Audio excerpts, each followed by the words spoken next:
très heureuse de vous retrouver sur Afrique Télévision. Mesdames et messieurs, bienvenue à ce point de l'actualité.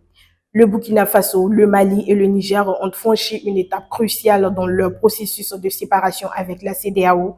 Dimanche 26 janvier 2025, une réunion visant à définir les formalités de leur rupture avec l'Organisation économique régionale a été organisée. Les trois pays de l'Alliance des États du Sahel, AES, étaient à pied d'œuvre à Ouagadougou pour définir les feuilles de route précises et consensuelles à quelques jours de leur sortie de la CEDEAO. Rappelons que la date du 28 janvier 2025 est officiellement retenue pour la consécration du retrait des pays de l'AES de la CEDEAO.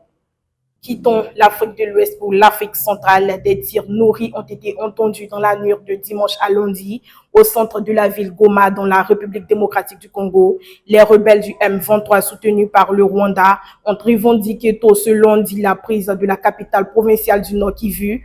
La situation est très tendue et confuse pour l'instant. D'après ce qu'on peut voir dans des vidéos prises par les habitants, les rebelles sont effectivement présents dans certains quartiers. Notons que ces derniers jours, une recrudescence des combats ont engendré le déplacement massif des populations vers le Rwanda.